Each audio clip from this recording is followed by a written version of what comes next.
Yeah, fine. I wasn't looking either. No, I was standing still. I could burn your brother's wedding cake right now, so please get out of that kitchen. Kauai, Hawaii. The 2 o'clock sun had flattened itself against the marble lobby floor of the resort, like it had nowhere better to be. Adele Sona Okafor walked into that light, dragging a carry-on behind her, running on 0 airplane food and 12 hours of recycled cabin air. Her stomach had opinions about that. Her hands, however, had already made up their mind they were headed straight for the kitchen. Her head was somewhere between the 3-tier wedding cake structure, the caramel layer thickness, and whether the passion fruit coulis she'd sourced locally was going to hit the right acidity. Important things. Urgent things. So she didn't see him coming. Well, she saw him.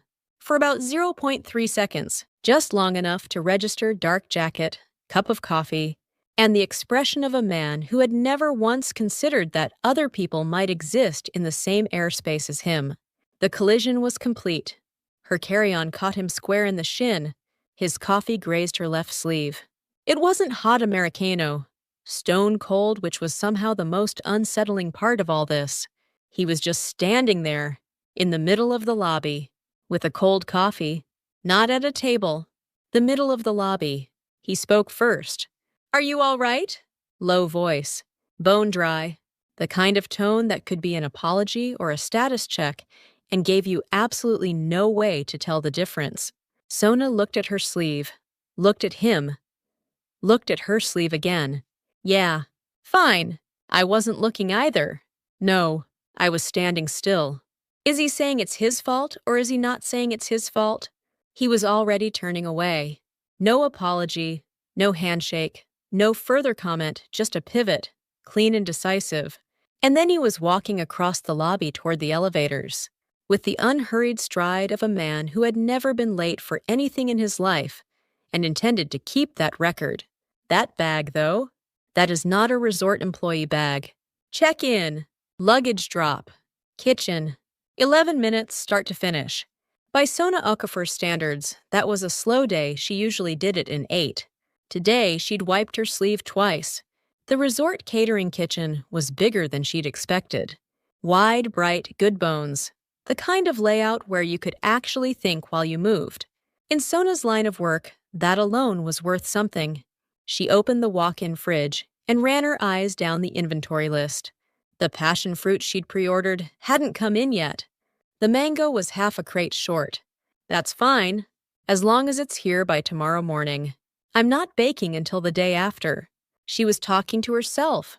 There was no one else in the kitchen. And then, the passion fruit arrives this afternoon. Sona held the refrigerator door and turned around slowly. The lobby man was standing at the kitchen entrance. Same jacket. No coffee this time. Same expression, or rather, the same lack of one. You can't be in here. This is a working kitchen. I know. I confirmed with the supplier. 4 o'clock delivery. I'm sorry. I got the contact from Minjin. He mentioned there was a scheduling issue with the ingredients yesterday. Sona looked at the man, looked at the kitchen entrance, looked at the man again. Minjin told you? He's my brother. Oh, Sona thought. So this was Kang Jaewon. The older brother Minjun had mentioned the one who ran the family conglomerate, the one who was always too busy for things like weddings, the one who apparently showed up anyway. Would have been nice to know that before I ran my suitcase into his leg. Thank you. Going forward, anything kitchen-related, just come to me directly, okay? Understood. He left. Sona closed the fridge, put both elbows on the prep counter, and stood there for a moment. Why does he keep appearing? It had been under 2 hours since they'd met. She had no idea that question was going to become a habit. The evening was the wedding party's first dinner, and Sona was supposed to be cooking for it, not sitting at it. But Minjun had started lobbying for this a month ago. Sona, please. I want to eat the food you made with you. Come as my friend, not my caterer. So she hung up her apron and sat down at the table. Her dress had been packed in a hurry, and the right shoulder seam had a slight crimp in it from the suitcase, but the lighting was low enough that nobody noticed. Minjun's bride, Yunji, was someone Sona was meeting for the first time. A woman from Seoul, quietly put together. The kind of person who made a room feel slightly more organized just by being in it. Sona extended her hand, and Yunji took it with a warm smile. "I've heard so much about you. Minjin said he's been waiting for this wedding just to have your cake." "That tracks. I've been waiting for this wedding to confirm he's finally grown up." Minjun shot her a deeply wounded look.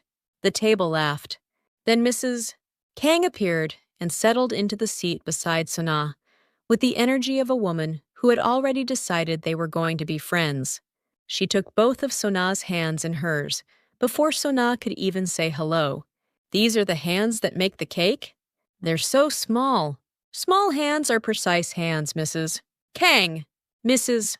Kang laughed a real one, full and unself-conscious, and that was the exact moment Sona registered, across the table, that Jaewon was there. He'd been there the whole time, apparently, water glass in hand, expression unchanged, watching the table's laughter from a very specific kind of distance. Their eyes met. He looked away first. Why doesn't he smile? Dinner moved on. Wine went around. Minjun talked about the honeymoon itinerary. With enormous enthusiasm, Yunji quietly corrected. "Approximately 40% of it, Mrs. Kang interjected with opinions on both. Sona watched Jaewon through all of it. He didn't say much, but he didn't leave either. He just sat there with his water, listening to his brother talk, and occasionally, so briefly, it barely counted, the corner of his mouth shifted. Less than a smile. Maybe the idea of one. Sona caught that 0.5 millimeters and couldn't shake it for the rest of the meal. 11 p.m. Sona had commandeered a table near the outdoor pool bar and opened her laptop. She needed to recheck the morning ingredient delivery window and figure out whether she could move the first-tier base work up by a few hours. She was drinking lime soda. No alcohol during a job. That was a rule she'd made a long time ago and had never once broken. Footsteps. Then the sound of a chair being pulled out across from her. "Is this seat taken?" Sona looked up. Kang Jaewon. Jacket folded over one arm now. New coffee in hand, another Americano. 11 o'clock at night. Another Americano. There are literally other seats. This one has the best view. Sona looked back at her screen. Jaewon sat down, took a sip of his coffee, and looked at the ocean. The silence that followed was not the awkward kind. It was just silence. Waves underneath it, wind in it, someone laughing somewhere out of sight. The night held them at exactly that distance, and no closer. How many tears? 3. Why? Minjin mentioned, "You're making the passion fruit coulis from scratch." "That's right. Is that difficult?" "Very. That's why I do it myself." He looked at her for a moment. She looked at her laptop. Another beat of quiet passed between them, unhurried. "I'll text you the supplier's direct line tomorrow morning." "It'll be faster." "Thank you." He finished his coffee, stood, shrugged his jacket back on. "Good night." Sona watched him go toward the main building, the guest wing, then dropped her eyes back to the blinking cursor on her schedule spreadsheet. Who drinks a cold Americano at 11 p.m.? That was the first time Sona Okafor thought about Kang Jaewon with any real intention. Whether it was the coffee, or the best view comment, or something else entirely she genuinely couldn't have said. Not that night anyway. Day 2. 6:30 a.m. Sona was already in the kitchen, running the first test batch of passion fruit coulis before the morning heat came in through the vents. She needed temperature checks, and the buttercream base was going to need one more taste before she committed to it. Her coffee from the resort cafe was sitting pushed to the side of the prep counter, half drunk and forgotten. She'd gotten 2 sips in before the work took over, which was pretty normal, honestly. This kitchen, at this hour, with no one in it, this was the part of the job that had kept her going for 7 years. Just the ingredients, just her hands, just the picture in her head of what it was going to be. She liked herself best in this version of the room. Then Jaewon walked in. "Again? The supplier's rep will call you sometime this morning." "Did you save the number?" "Last night, after you texted it." The additional mango is confirmed. 10 a.m. Delivery? She was stirring the coulis and watching him at the same time. Same clothes, give or take. Same coffee. Same expression, which was to say, no expression. Jaewon, do you actually like kitchens? No. Then why do you keep coming to mine? He stopped, looked at the pot she was stirring, looked at her recipe notebook, open on the counter, looked at the coffee she'd abandoned, and then, without a word, he reached over and slid the cup back toward her. It's getting cold. Sona looked at the cup, looked at him, looked back at the pot. Did he just push my coffee at me? Did that just happen? He was already turning for the door. She watched his back for a second, then picked up the cup and took a sip. Still warm on the hot side of warm, actually, which meant he hadn't been standing there long. He'd come in, checked on the things he was apparently tracking, and left. That was it. What is this man doing? She spent the rest of the morning on the first-tier base. The butter-to-sugar ratio needed adjusting. The local flour had a lower protein content than what she used back home, which changed the texture in ways that were subtle but mattered. She corrected it twice and got it right on the third pass. Just before lunch, Minjun materialized in the kitchen doorway with the grin of someone who had already decided what the answer was going to be. Sona, boat trip this afternoon. You're coming. Minjun oppa, I'm working. You're not baking until tomorrow. Your afternoon is free and you know it. Why does he know my schedule better than my assistant does? Your brother's going? He suggested it. I know, wild, right? I think that might be the first time in 40 years that my brother suggested doing something. Sona untied her apron. The boat was a wide catamaran with a glass panel in the hull that let you see straight down to the ocean floor. Pale coral, dark reef, fish moving through it in slow, indifferent arcs. Minjun and Yunji claimed the bow immediately. Mrs. Kang found shade and produced a paperback from somewhere. Sona settled at the stern. Jaewon sat 2 seats away from her. Take-out coffee cup today because, of course, a boat in the middle of the Pacific Ocean, and this man had sourced an Americano. The combination made no sense. It also somehow made perfect sense. The harbor fell away, and the wind changed character, sharper and saltier out on open water. Minjun was already taking pictures of everything. How long have you and Minjun been together, Yunji? About a year. That's fast. I didn't think he was a fast decision kind of person. Me neither, honestly. But he told me some people take a long time to be sure about something. And some people just know. Sona looked at Yunji. Yunji was looking at Minjun. Minjun was looking at Yunji. The thing between them was easy and unself-conscious, and a little bit blinding. And Sona felt something she couldn't quite name. Not envy exactly, not warmth exactly, somewhere in the soft territory between the two. Then Jaewon moved. Quietly, with no announcement, he shifted from 2 seats away to the one right beside her, as though that had always been where he was going to end up. Is this your first time meeting Yunji? Today, yeah? Minjun had talked about her a lot, but still. What do you think? She seems good. Minjun looks different with her. His eyes do, I mean. Jaewon turned to look at his brother. Minjun was catching a strand of Yunji's hair. Before the wind could take it, a small, instinctive thing, done without thinking. Something moved across Jaewon's face, fast and quiet and gone before Sona could put a name to it. That expression. I've seen it before. That first dinner. Heading back to harbor. Sona was watching the water, and Jaewon was beside her. And somewhere between leaving and returning, the gap between them had closed not dramatically, not by design. Just the way things shift on a boat when neither person is paying attention to distance. Do you like this kind of thing? Boats, ocean, all of it. I don't dislike it. That's not the same as liking it. It means I don't dislike it. Having a conversation with this man is like using a translation app with a 1-second delay.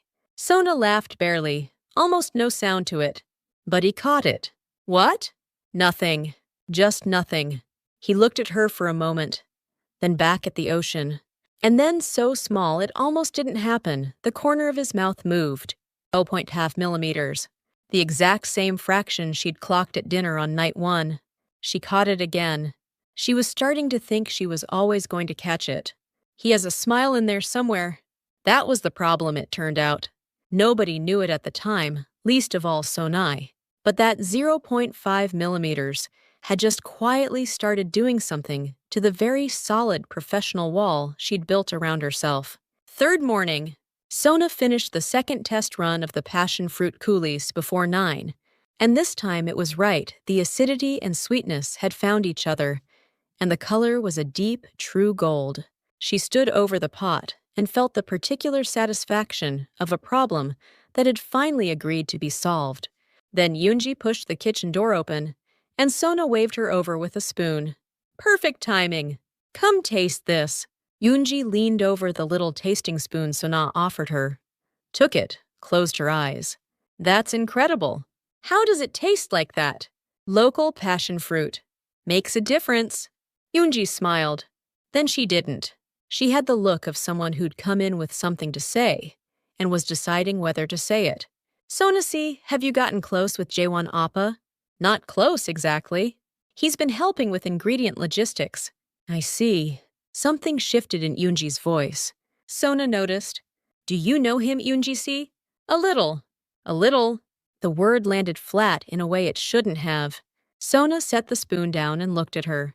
Yunji had already moved her gaze to the window of the resort garden out there, green and sun-drenched, and very convenient to look at. That's not a little kind of pause.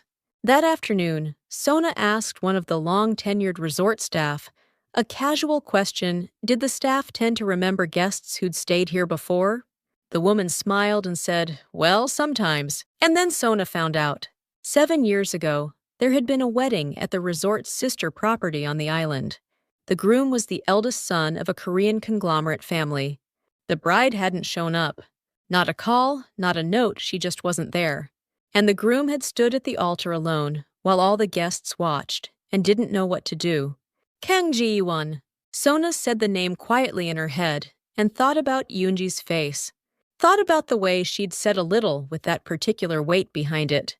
The pieces didn't so much click into place as collapse into each other all at once, like something that had only been waiting for her to look directly at it. And when they did, the floor under Sona's feet did something she hadn't expected. It moved. That evening, Sona went looking for Jaewon. He had a spot on the terrace bar. She'd already figured that out. Without meaning to. The way you figure out someone's patterns when they keep showing up in your orbit. 3 days in, and she knew his evening route better than she knew the resort map. He was there. Water tonight, not coffee. He looked up when she sat down across from him. Something wrong? I have a question. She almost didn't ask it. Sat with it for a moment, turning it over whether it was her place, whether she had the right. But if she didn't ask, she was going to carry this alone, and the kitchen was going to feel different in a way she didn't want it to feel. Helping me, that wasn't really about me, was it? It was about her. You knew she was going to be here. The terrace went quiet. Even the waves seemed to give them room. Jaewon looked at her, and something moved behind his eyes, fine and fast, but she saw it. What are you saying?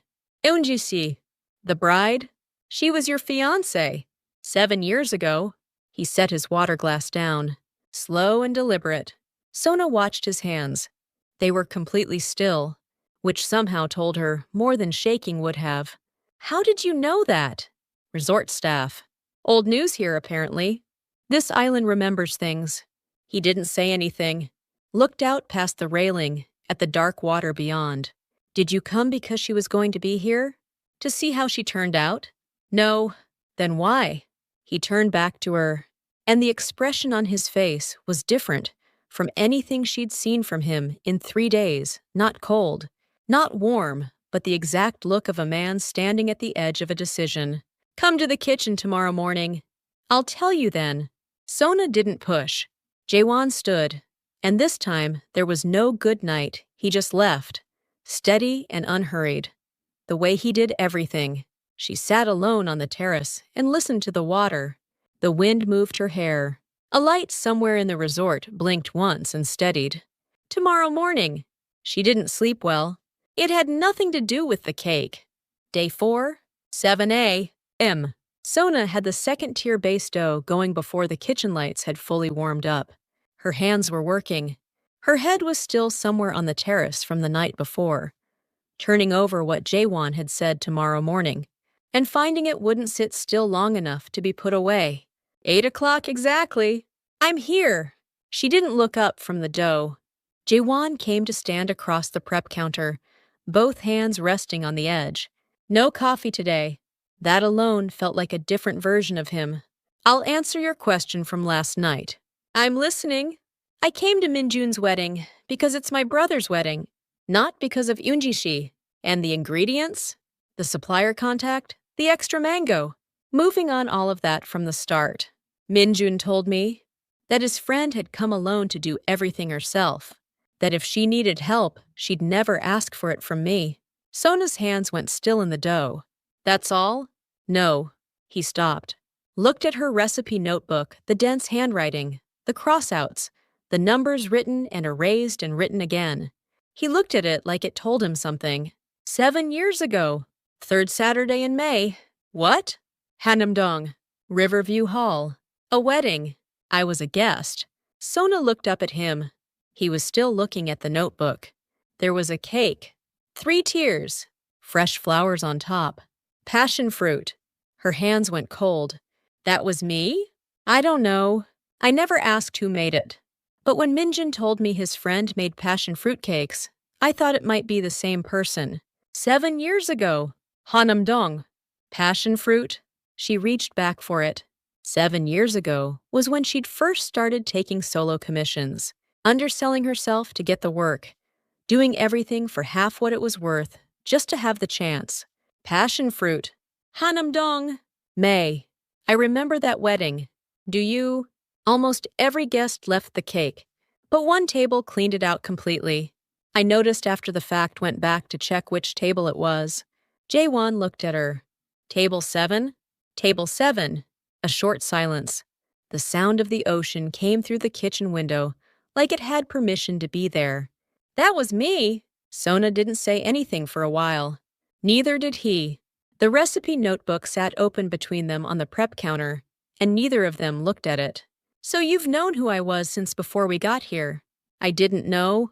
I remembered. What's the difference? If I'd known, I would have looked for you. Sona held that sentence for a moment. He would have looked for her. He hadn't, but he'd remembered.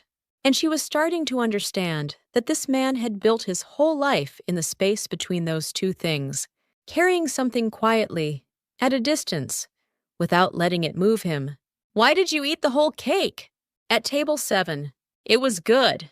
That's it? He paused. In 3 days, she hadn't seen him hesitate about anything. This was the first time. I was in a bad mood. I hadn't wanted to come. I didn't want to be at a wedding. Didn't want to be around people celebrating something He stopped. But when I took the first bite, I thought, okay, maybe it wasn't a mistake to be here. Sona looked at the mixing bowl in front of her, pressed one finger to the edge of the counter. He was already like this before. The wedding thing wasn't just about what happened to him. Why didn't you want to be at a wedding? Back then. That's not something I can answer today. When? When I'm ready. Sona nodded. And somehow inexplicably, that was enough. He pulled his hands back from the counter. Second tier going in this afternoon? After lunch. Let me know if you need anything. He left. Sona picked up her dough and pushed it against the counter with the heel of her hand. The kitchen filled up with the sound of it. Table 7. She thought about that number for the rest of the afternoon and couldn't quite make herself stop. The second tier went into the oven by 1 p.m. And suddenly, Sona had 2 hours she hadn't planned for a gap in the schedule wide enough to be suspicious. She'd meant to spend it at the counter running through the coolie's consistency one more time. Then Minjun appeared. Sunset cruise? Resort provided. You're coming or I'm taking it personally. You're going to text me from your honeymoon, aren't you? Every meal. You're going to love it. She went. The Catamaran deck was filling up with the wedding party, finding their spots in the softening afternoon light. Mrs. Kang had already located Sona with a wave from across the boat. Sona-si, come sit by me. Sona dropped into the seat beside her. Mrs. Kang immediately pushed a plate of sliced mango toward her local deep orange, the kind that makes you reconsider every mango you've eaten before. I heard Jaewon tracked down the extra mango for you. He did. Saved me a whole morning of back and forth. Do you know how long it's been since that boy went out of his way for someone? Mrs. Kang's voice had gone a little quieter. Sona looked at her. He used to be like that. Thoughtful, noticing things. And then one day it just wasn't there anymore. Mrs. Kang, you're perceptive. You know what I'm not saying? Sona bit into the mango. Sweet and sharp at once, exactly the acidity level she needed the coulis to balance against. She filed that away. Across the deck, Jaewon was standing at the railing with his eyes on the water. The sunset had started, warm light catching the side of his face, and for just a moment, the composed, deliberate version of him looked like something else, something quieter and less certain. Sona looked away, thoughtful, noticing things, and then it just wasn't there anymore. Gone wasn't the right word, Sona thought. Sealed was closer, and she was the kind of person who thought that distinction mattered. The boat had circled the island's western point when Jaewon came and sat beside her. Mrs. Kang had migrated over to Minjin by then, leaving a gap Jaewon stepped into without comment or ceremony, as if he'd just been waiting for it to open. You talked to your mom. Could you tell? There was something to tell. He looked at the water. The sunset was building now, orange bleeding into pink at the horizon, the kind of sky that makes you feel like you're watching something happen. I can finish what I started this morning. Are you ready? Yes. He started slowly, the way someone speaks when they've decided to say something they've spent a long time not saying. 7 years ago, I had a wedding of my own. Sona went very still. Everything was fine until the morning of. Guests arrived. Family. I was at the altar. And then the bride didn't come. Eunji? Yes. Below them, waves moved against the hull in a low and steady rhythm. From the other end of the boat came Minjun's voice. Something murmured close to Yunji's ear. Jaewon heard it. His expression didn't change. I waited an hour. Then I canceled the ceremony, apologized to the guests, and sent everyone home. That's not the whole thing. The rest of it doesn't have words. You don't have to explain it. Just tell me what happened. He looked at her, then a long, quiet look, the kind that doesn't need a reason. After that, I couldn't believe in it anymore. The whole thing, people standing up in front of everyone, committing completely. I couldn't make that feel real. Except, he stopped. Except what? I've hated weddings since that day. Except for the one thing you made. Sona held that sentence somewhere in her chest and let the sunset do what it was doing. Jaewon's hand was resting on the railing, maybe 2 feet from hers. She looked at the distance between them. Then she looked at the water. 7 years. What did he do with all of that? Let's stop here for a moment, because Kang Jaewon deserves a closer look. This is a man who stood at an altar alone on the day that was supposed to change everything, and afterwards, he took everything he'd felt and locked it somewhere deep, not because he forgot how to feel, but because he decided not to. People say time heals things, but some people don't heal, they just get very good at feeling nothing, or pretending they do. There's a difference, and it matters. Here's the thing, though. What if he didn't lose the key to that locked-up part of himself? What if he just wanted to believe he had? 7 years. Nobody had come close enough to make him reconsider. And now, for the first time, someone had made him stop, not by pushing, not by asking why, just by being exactly who she was. Kang Jaewon's real story, it turns out, may have started the moment she walked into his lobby, day before the wedding. Sona was in the kitchen before 5 a.m. 3rd-tier assembly, full coating, coolies finish, fresh flower placement, all of it today. The kind of schedule that makes you wish you'd grown a few extra sets of hands over the years. She had 2, and a head that was still stuck somewhere on that catamaran, looping the same sentence. I've hated weddings since that day. Except for the one thing you made. She had played it back approximately 12 times between last night and this morning, and it still hadn't finished landing. Then, Second tier coating done. She straightened up and stretched her back. The kitchen door opened. It was Yunji. Hey, brides aren't supposed to come near the kitchen the day before, right? Just for a minute. I need to say something.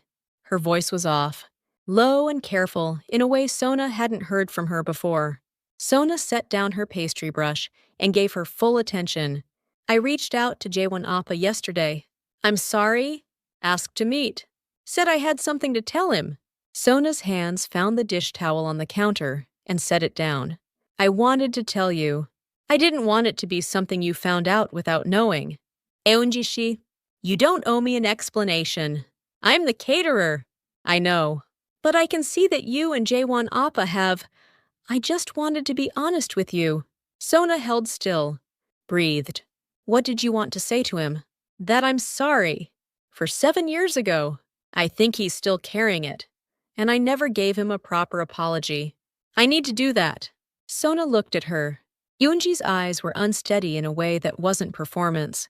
She wasn't lying. And somehow, strangely, that was the part that sat worse. 2p. Third tier assembled and in the cold. Flower placement would happen tomorrow, 2 hours before the ceremony. That was the last item. Today was done. Sona stepped outside to get some air into the resort garden, where the afternoon light was going golden through the palms, and everything smelled like plumeria and somebody else's sunscreen. And then she saw them. Jaewon, in the shaded corner beneath the main terrace, and Yunji, standing close to him, head slightly lowered, talking.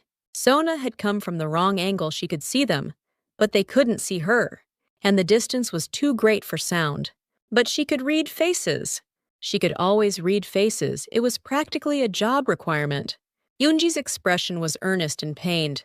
Jaewon's was what she'd come to recognize as his listening face, still, contained, giving nothing away. He was just there, taking it in. I have no reason to be standing here. She turned around, went back into the kitchen, opened the cold storage, checked the assembled cake. It was perfect.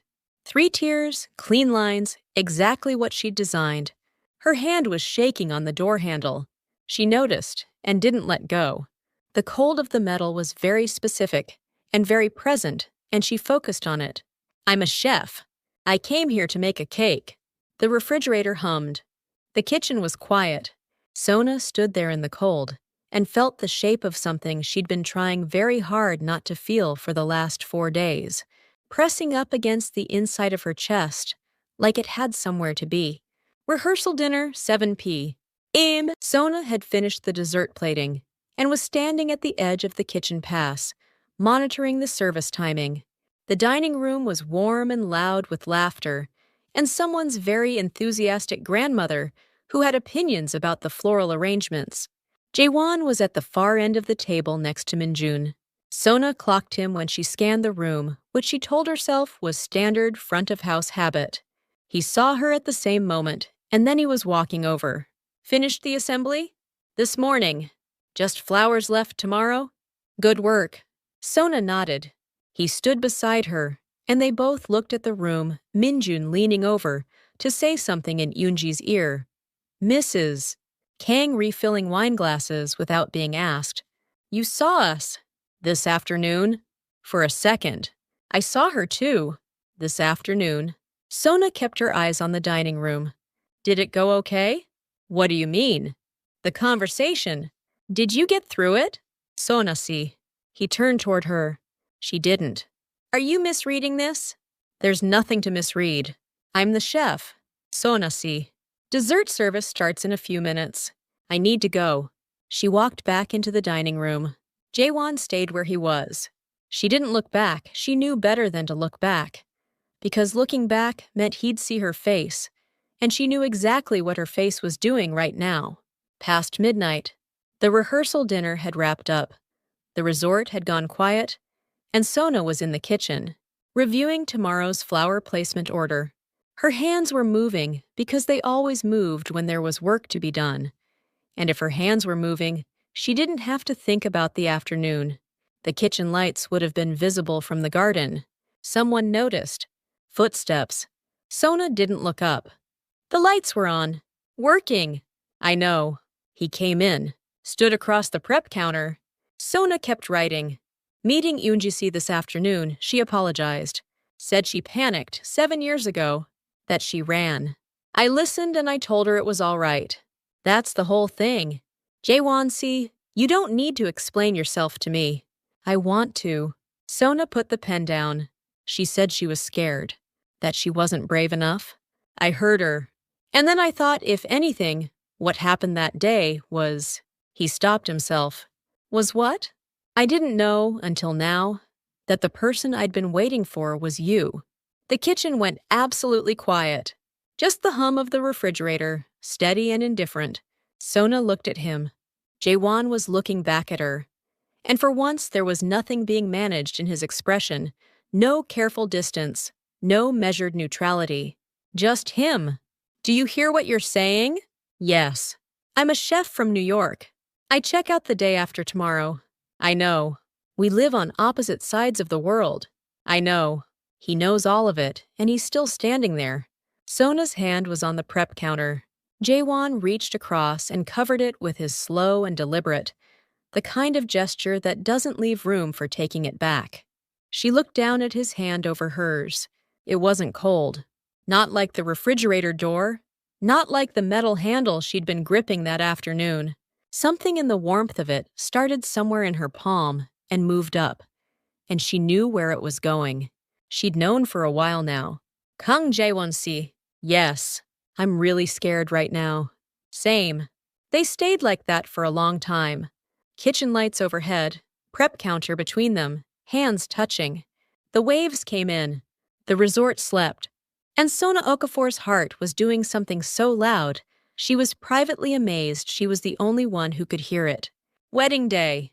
Sona was up before 5, not because anything was wrong, but because her body had learned, over years of this work, to rise when something important was about to happen. She showered, went downstairs, opened the cold storage. 3 tiers. Passion fruit coulis sealed between each layer. The fresh flowers, white plumeria, and small lantana berries, nothing from anywhere but this island, were waiting in a shallow pan of water beside the cake. She started placing them one at a time. Her hands didn't shake. They never shook for this part. Didn't matter how many cakes.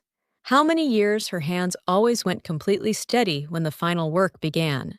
It was the one thing she never had to think about. By 7:40, it was done.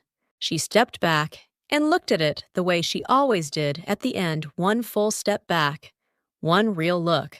This was the best one. Not just the best this week, the best she'd ever made. She stood there and let herself know that. Okay, Minjun oppa. This is it. The kitchen door opened behind her. She knew before she turned around. Jaewon. 2 coffees. She looked at both cups and then at him. 2. One's yours. She took it. The ratio was exactly right, not approximately, not close enough. Exactly. The specific proportion she'd been ordering every morning. She had never once discussed this with him. They stood side by side and looked at the cake. You made this. I did. Better than the one 7 years ago? You can't compare them. They were both the best I could do at the time. He looked at her. Do you always talk about things that way? What way? Like, whatever you have right now is the standard. If I didn't think that way, I couldn't make the next one. Jaewon was quiet for a moment. He took a sip of his coffee. Then, very quietly, mostly to himself, he said, If I didn't think that way, I couldn't make the next one. She heard it. She let it go without acknowledging it, because she could tell he needed the sentence to come back around to him on its own terms. And she wasn't going to rush that. The ceremony began at 11. Sona stood at the back of the garden, technically, as Minjun's friend today, not as the caterer, which she was doing her best to honor. Her eyes kept drifting to the reception timing anyway. Occupational hazard. Minjun took his place at the altar. The guests quieted down. Then the music shifted the processional, and Yunji began her walk down the aisle. Sona watched Minjun's face. She always watched the groom's face. That was the thing, not the dress, not the flowers, not any of the 100 details she'd spent weeks building toward. Just this. The moment someone sees the person they love walking toward them and forgets how to manage their own expression. Minjin had that face. He had it completely. Joy so large it had run out of room in his body, spilling out through his eyes and the set of his jaw, and the way he breathed like he'd just been handed something he'd almost given up on. Minjun oppa. Her eyes got hot. They always did. She tilted her head slightly, blinked hard, breathed through it, and then, without looking, she knew someone had come to stand beside her. Jaewon.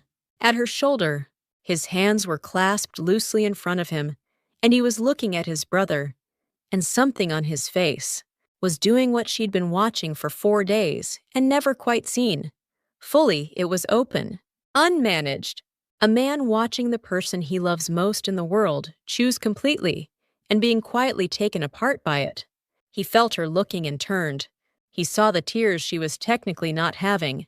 He didn't make anything of it, didn't smile, didn't soften it into a moment. He just looked at her, and something passed between them that she didn't have language for. She looked back at the ceremony. He did the same.